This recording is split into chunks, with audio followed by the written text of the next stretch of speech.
Gram panchayat तेंदुआर उर्फ कटघर संजर से प्रधान पद के प्रत्याशी डॉक्टर ओम प्रकाश यादव जी, जिनका चुनाव निशान है इमली।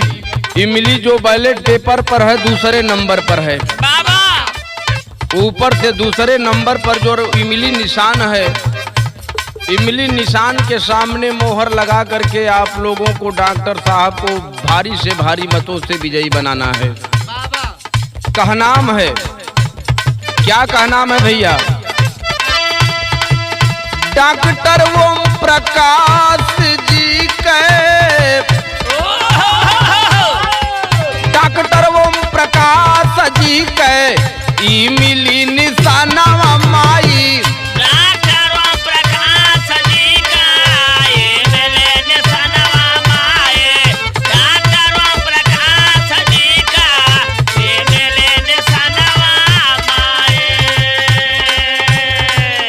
यही डॉक्टर साहब हैं,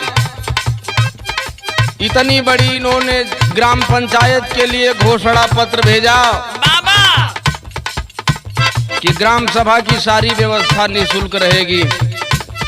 जो भी कार्य होगा, आप लोग बहन हो चाहे बेटियां हो, चाहे छात्र हो चाहे छात्राएं हो, आप लोग डॉक्टर साहब के पास पहुंचिए, सारी सुविधा निःशुल्क दी जाएगी। डॉक्टर ओम प्रकाश जी के, डॉक्टर ओम प्रकाश जी के इमली निशानवा माई। डॉक्टर ओम प्रकाश जी का इमली निशानवा माई। डॉक्टर ओम प्रकाश जी का इमली निशानवा माई। दुखिया गरीबवन के हवा में अमनवा माई।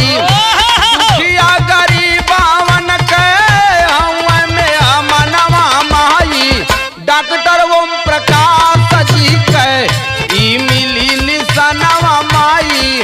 डॉक्टर ओम प्रकाश जी का इमली निशानवा माई। डॉक्टर ओम प्रकाश जी का इमली निशानवा माई। आजादी से लेकर के अब तक आप लोगों ने तमाम ग्राम प्रधानों को चुना और देखा भी, लेकिन यह ऐसा प्रधान आप चुनेंगे जो एक ऐतिहासिक कार्य करने का काम करेंगे। सबकर सम्मान होई, सबकर सम्मान होई, यह बायला नवा माई। सबकर सम्मान होई, यह बायला नवा माई। सबकर सम्मान होई, यह बायला नवा माई। छोट हो चाहे बड़ा हो, गरीब हो या मजदूर हो, चाहे जो भी हो, लेकिन एक ही नजर से सबको देखा जाएगा। यही मुख्य उद्देश्य है डॉक्टर साहब का कि बड़े छोटों का सम्मान एक ही तारे एक बराबर किया जाएगा। सबकर सम्मान होई, यह बायला नवा माई। सबकर सम्मान होई, यह बायला नवा माई। सबकर सम्मान होई, यह बायला नवा माई।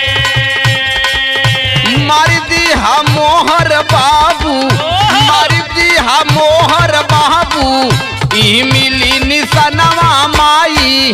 मार दी मोहर बाबा, इमली निशानवा माई। मार दी मोहर बाबा, इमली निशानवा माई।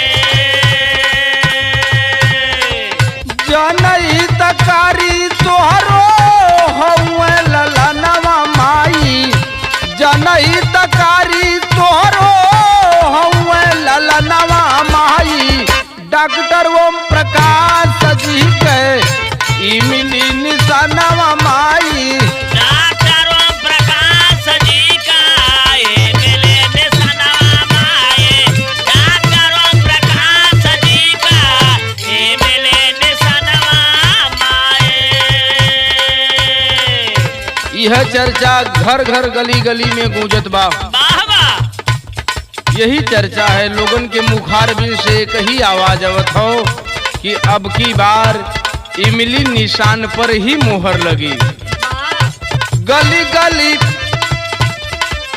गली गली चारा चा भइल बड़ी जोर माई। गाले गाले चारा चा भाईल बड़ी जोर माई। गाले गाले चारा चा भाईल बड़ी जोर माई।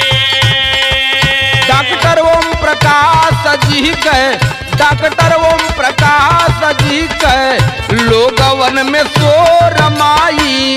डॉक्टर ओम प्रकाश जी का लोगवन में शोर माई।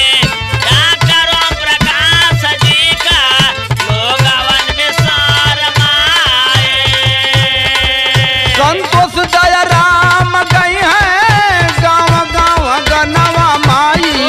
संतोष दया राम गई है गाँव गाँव गनवा माई। डॉक्टर ओम प्रकाश जी के इमली निशानवा माई।